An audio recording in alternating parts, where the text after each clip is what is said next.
appelle les dispositifs justement pour te donner Le le tiers-temps temps, tout ça. Ouais, voilà. Donc, c'est un peu bâtard, hein, de pas la faire, c'est juste pour 6 points. Bon. Alors qu'il y a des difficultés. Rattrapage. Ouais, rattrapage. Non, mais rattrapage. Mais bon, c'est C'est chiant. un petit peu, ouais, c'est un petit peu vicieux. Ouais, ça casse les couilles, ouais. C'est un peu vicieux, c'est un peu vicieux. Et justement, en termes de vis, on va devoir être calibré du côté de Sean Paul parce que l'adversaire en face, eh bien, il va lui dire non en permanence.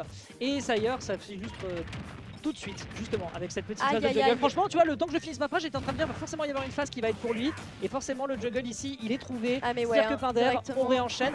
Et voilà. Bah, il s'est littéralement pris. Il s'est littéralement fait cuisiner là. Bah, on n'est pas habitué, tu vois, autant être sur un ring, je peux comprendre pour Sean Paul, mais être dans un chapiteau et à se faire cirquer la gueule, c'est pas aussi, c'était pas aussi fréquent. Ça n'est pas aussi fréquent. Petite couverture ici avec les saucisses. Intéressant également ce qu'il a fait. Je pense qu'il a peut-être voulu voir pour essayer de le bloquer s'il voulait lui rentrer dessus à l'horizontale. Il a utilisé du coup, il a balancé donc, toute sa cuisine, les saucisses, les escalopes, etc. pour essayer de le bloquer parce que s'il part par exemple avec un crack shoot, cette espèce de coup de pied retourné qu'il peut faire, et ben malheureusement il se fait catch. Et là par exemple ça aurait aussi été une bonne illustration parce que le perso est bon sur son horizontalité comme la plupart d'ailleurs des persos de combat traditionnels. On revient sur le bord de terrain, par contre il pourrait exploser sur la prochaine interaction en là en fait ça peut soit être un très bon combo du coup de Sean Paul ou ça peut peut-être tuer du coup Anos ou alors l'inverse qui va peut-être se produire, mais là pour le moment il galère un peu là, Anos à tuer. Ça fait 3 fois qu'il c'est l'un des problèmes des Game & Watch. Ouais, c'est ça, c'est comme Bayo, on a du mal à tuer quoi. Ok, ça va. Et 157. Oh, il a là là, non, dommage. Il a fait photobomb. Dommage. Il a fait photobomb, l'autre l'a regardé, il lui a fait side cheese et résultat il s'est Après, il a pris une stock, mais ça veut pas forcément dire qu'il va prendre le lead. Bah oui, parce que là il faut le revenge kill. Voilà, là de toute manière, puis il est voilà, c'est-à-dire qu'en fait il fallait absolument rentabiliser, il ne prend que 21%. Alors ça reste un perso léger, donc c'est entre guillemets intéressant, mais c'est pas voilà, c'est vraiment pas, c'est une paille quoi, c'est pas grand chose. On arrive quand même cette fois-ci par contre sur ce down throw into up B à trouver de bons dégâts. On réenchaîne directement avec du juggle qui était du côté d'Anos qui va pouvoir justement profiter des lettres de noblesse de son personnage. Extrêmement bien fait ici pour voir la réaction et prendre derrière le grab. Il n'arrive pas à toucher, il n'arrive pas à toucher, c'est maintenant Sean Paul qui reprend l'ascendant. Et ouais, on va... Oh aïe aïe aïe. Ok, 100%. Il explose là, la prochaine interaction. Voilà. D'ailleurs, parlons-en, il a fait exactement la même chose sur la dernière stock contre Eden. Ce qui veut dire que s'il a la confiance et qu'il voit comment l'adversaire approche, le forward smash semble être une bonne option dans son kit. C'est ça. Après, encore une fois, la première game, c'est toujours la game de chauffe. Donc on va voir, peut-être que après, c'est qu'un BO3. Très cancer par rapport à la suite. Il y a peut-être J'ai hâte de voir ça. Parce qu'un Game & Watch qui fait que te niquer les gueules avec des qui tournent autour, avec des juste des aérioles en couverture, c'est très safe. Mais je pense que c'est ça qu'il va falloir faire si jamais vraiment il veut reprendre le dessus, parce que là ouais. Non, super bien vu. Il s'est vraiment fait enchaîner. Oui, là en l'occurrence, je sens qu'on était un peu dans la bourbe. On avait du mal à trouver des timings et des ouvertures sur lesquelles on pouvait aller rentrer dessus. On n'a notamment pas eu trop l'occasion. On n'a pas eu l'occasion de trouver des situations d'off-stage qui auraient pu d'ailleurs être intéressantes de son côté. Après, ça peut être risky parce que de toute façon, tu casses très bien par l'horizontale, mais un back air en couverture aurait pu être une option. Peut-être même aller chercher l'adversaire avec le FB en partant un petit peu en profondeur. Donc, peut-être certainement qu'il y aura l'occasion pour lui d'appuyer les forces de son personnage. Pour l'instant, Sean Paul, on l'a déjà vu un peu plus tôt dans le bracket et on le voit là pour le moment. Il est installé. Je pense qu'il a vraiment envie de sang ce soir et ça se ressent. Ouais, il est posé, il est plutôt en bonne phase pour... il prend la confiance, quoi. Il est confiant, il fait bien, Tom. Je trouve aussi, parce que là, j'ai vraiment l'impression que Anos ne lui a pas vraiment posé de difficultés. Oui. Il y a eu des installations, des machins, mais je ne l'ai pas vu en train d'en chier pour tuer. Là où Anos avait par contre beaucoup plus de mal. Exactement. C'est pour ça que je me dis que là, ça va être peut-être du coup plus être quelque chose de concert du côté d'Anos, ou alors qu'il va vraiment jouer très à distance. Là pour l'instant ça marche plutôt bien, on fonce dans... un truc par contre qu'il fait extrêmement bien à Anos, c'est parce qu'il sait que c'est là où il peut réussir à prolonger des phases intéressantes avec Game & Watch, c'est mettre beaucoup de pression. Là en l'occurrence des dégâts qui sont bien occasionnés, mais c'est ça. Là la réaction qu'il a fait aérienne pour ensuite aller chercher le jab qui a mis quand même 30% supplémentaire au bord de terrain. Non mais oui, après c'est très... Enfin, en fait, ça... Oui. La manière dont quand il a son rythme, la pression, quand il a son rythme, c'est ok. S'il est étouffé, c'est peut-être un peu plus délicat. Pour l'instant, ça va, c'est du jeu de juggle. L'adversaire lui fonce dedans dans le shield. Forcément, la meilleure réponse, c'est le trampoline, le B qui est invincible et qui commence à la frame 3. Alors, en l'occurrence, il n'arrive pas à toucher. Donc, aussi au niveau du spacing, Sean Paul a l'air d'avoir 2-3 notions. On arrive à se dépêtrer ici parce que sur un bord de terrain, ça aurait pu ensuite être enchaîné par un forward tilt. Les deux sont calibrés. Tu sens quand même que ça fait 35 semaines qu'ils se croisent en braquet. Exactement. ils se connaissent quoi. C'est Oui, Sean Paul tient beaucoup, Anos n'a quasiment raté aucune knockout zone. oui, bien sûr. Ils se connaissent d'un autre la manière dont ils jouent. Maintenant, c'est à voir qui surprendra les 3 premiers quoi. Bah surtout voilà, lequel des deux va justement réussir à dépasser la maîtrise qui est proposée par l'adversaire. C'est le ça, premier backer voilà. qu'on voit enfin dans ce match qui était extrêmement essentiel et il a réussi à faire mouche, c'est parfait. Du haut de ses 107%, par contre il faut quand même le reconnaître, on est en danger de mort, ça C'est ça. c'est un Alors grave. waouh, ok, pas mal. Avec c'est le upbeat, c'est ça, le trampoline. Ok. Le trampoline. On avait fait ça d'ailleurs, je me rappelle, en compétition, en très gros tournoi vers les phases finales, notamment au Colossal 2022.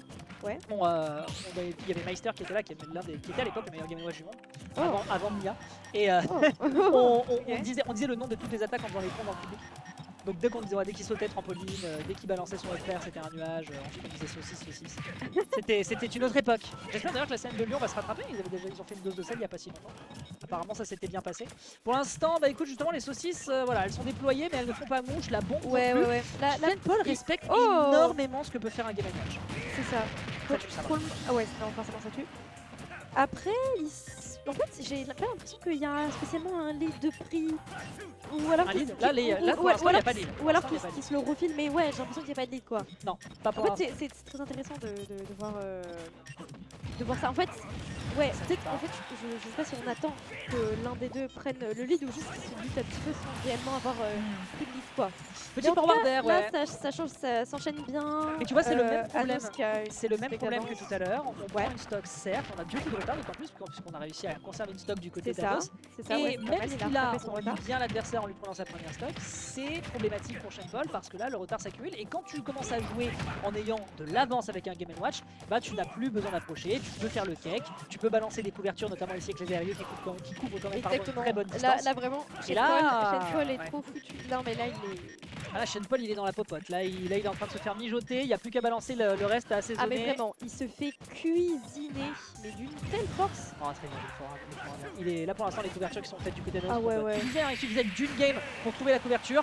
Tout à l'heure on a réussi à tuer avec un forward smash en direction de Eden. Bah là pour le coup c'est la même chose, bon timing au niveau de la punition up smash, qui est un excellent move, on rappelle, invincible au startup, permettant donc de faire l'égalisation. Très bien. Exactement. Le casque, ouais. Oui vas-y. Juste, je vais enlever mon Bluetooth. Non mais c'est pas grave, t'inquiète pas, il y a pas de soucis. Ah c'est sûr. Arrête, désactive-toi. C'était en Bluetooth, c'est sûr.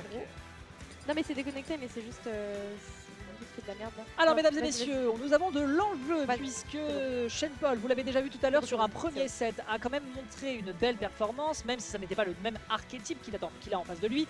La game numéro 1, il a bien joué sur ses forces, on a bien vu comment réussir à capitaliser sur un personnage aussi léger que Game & Watch. Là, il semblerait que du côté d'Anos, on se rattrape, on décide de jouer avec les forces de Game & Watch, à savoir être insaisissable, être beaucoup plus violent, notamment dans des phases de juggle, ce qui signifie que maintenant, c'est entre leurs mains, Sean Paul doit se rattraper et il décidera de le faire en partant sur PS2. Je comprends très bien pourquoi on veut partir sur une map pareille, parce qu'on a vu que les quelques enchaînements qu'il proposait, notamment avec le up B chargé, eh bien permettaient de tuer très vite, et le plafond de PS2 pourra beaucoup l'aider, puisqu'on le rappelle, c'est le plus bas compétitivement parlant.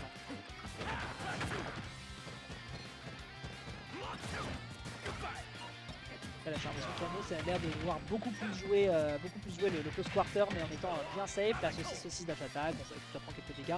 Mais du côté de Sean Paul, pour l'instant, l'avance est sienne. On n'a juste pas le contrôle de terrain. Ici, bien vu au niveau de l'extended box, il va ensuite s'enchaîner par un power dunk. On a voulu partir ensuite derrière sur un side B. Et bien d'accord, pourquoi pas. Mais ce coup ne sera pas convaincant pour l'instant avec un Sean Paul qui, certes, prend l'avance, mais encore une fois, en contrôle général, c'est pas pour lui. Voilà, très bon dunk, ça tue pas encore de ses 121%, il y a peut-être encore davantage à faire du côté du joueur de Terry qui cette fois-ci s'écrasera dans le shield de Danos qui l'attendait de pied ferme avec son petit coup de trampoline pour lui proposer une petite aventure Club Mickey. Bah oui, c'est le début des vacances, d'ailleurs profitez bien pendant le temps qu'il nous reste avant septembre parce que ça promet d'être spicy.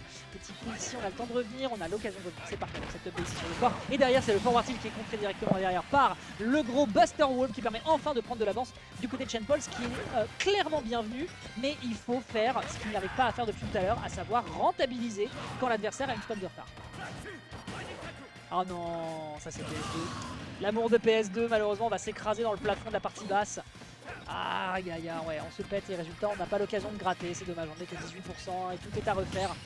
Même Anos était un peu désolé pour son opposant, qui d'ailleurs se fait un petit peu enchaîner par ce jeu de juggle ici qui est absolument nickel. On a le temps de pari, mais malheureusement on reprend derrière un petit projectile, ce qui fait qu'on est bloqué sur cette plateforme. On arrive à s'en dépêtrer certes, mais du côté d'Anos, on ne se laisse pas faire, on capte les projectiles adverses, on continue de jouer sur du jeu de juggle. Il est, on peut le dire, très très chiant pour un pauvre Sean Paul qui pour l'instant ne sait juste pas quoi faire. Ouais, c'est plus enchaîné. D'une manière. Donc là tu vois il lui saute dessus, il fait des karaté de shot par-ci, là en l'occurrence il a pas le bon timing, ce qui fait qu'il sera un peu surprendre, il va partir sur le dunk pour ne pas aller sur la plateforme pour éviter de se faire surprendre derrière par non, mais une il est punition. clairement cancer là, Anos. Mais après c'est... Et il a raison. Il a raison, oui, il a raison. Et il est en très bonne passe là pour le coup. Ok, Bon timing. d'accord. Après c'est pas suffisant pour le mettre en danger. Ok, bon grab, j'aurais pas pensé qu'il le touchait à cette distance. En fait, à partir du moment où Anos a une historique d'avance, je crois que c'est fini. Pour un Game &... En fait, Game & Watch, autant que des personnages comme Snake ou d'autres, sont des personnages qui n'ont plus besoin d'approcher. C'est à toi de réussir à trouver la parade et faire l'élément de surprise. Ouais, mais oui, à partir de ce moment-là, c'est pas la parade. Bah regarde-le, hein. C'est fini quoi. Il couvre avec des forwarders, si jamais tu te prends la bombe c'est finito, c'est très très safe d'utiliser le forward kick au post-quarter. Non, c'est pas simple. Et Sean Paul, bah là il est en train d'essayer de déployer tout son potentiel pour lui foncer dessus, on esquive ici et tout, l'adversaire lui rentre dedans, mais on a l'occasion de punir ici cette approche qui a été faite sans couverture. Par contre le back air tue pas encore de par le poids de série. Ça tue pas. La couleur continue d'être annoncée. Après 77 et il ne snap pas le ledge, on le disait déjà tout à l'heure, la clé de la victoire qui se fera avec ce downer ici de la part d'Anos. Et il est à une stock de se qualifier pour les quarters. Exactement. Non, tu veux le match. Tu vas pas porter l'aile, tu vas pas porter l'aile. Oui. Non parce que c'est bon. Hein. Ok. Ah, classico. Aïe. Mais j'ai l'impression de juste de l'avoir pensé, c'est fini là. Bon, ça va, il est pas mort, il a encore, je pense, quelques tours dans sa besace. Belle esquive ici sur le forward. C'est juste que j'ai peur que quand même, justement, Sean Paul trouve l'ouverture là. Écoute, parce que en tout cas, il est patient. Il a 3 minutes, il a pas besoin de se blesser. Oui, bien sûr, mais Anos était à haut pourcent, donc là, la moindre ouverture qu'il lui donne, et c'est fini. Voilà, notamment celle-ci. Avec les survivants, je pense qu'il s'attendait peut-être à ce que Sean Paul soit plus sous pression et donc doivent rester dans le corner pour subir ici les projectiles dans le bouclier. Il s'attendait peut-être moins à ce qu'il rentre dans le... Sean Paul voulait du sang. C'est ça. Il voulait plier le game. Et pour le coup, là, ça a très bien fonctionné, donc... bravo à lui en soi d'avoir été très offensif parce que là ça a payé. Bah après bravo de prendre la deuxième stock, mais la troisième. Non, oui, c'est très bien, mais en soi il a eu raison parce qu'il était à haut pourcent. Donc, oui, il a pris le risque. Ça passait. Oui, un Buster Wall, 30%. Et ça valait le coup de toute manière. Ouais, non, en vrai, en termes de risque reward, tu as parfaitement raison. C'était la chose à faire parce que sinon, bah, il pouvait encore subir et malheureusement prendre le pourcentage. Il y aura de la punish avec ce forwarder ici, absolument bien placé pour punir le dunk. Et donc, ce sera la victoire qui sera récupérée ici, en faveur de notre bon Anos, qui s'est bien dépêtré, mais on salue la performance de Sean Paul. On salue Sean Paul. Ouais, franchement, je trouve qu'il a très bien joué. Après, Anos.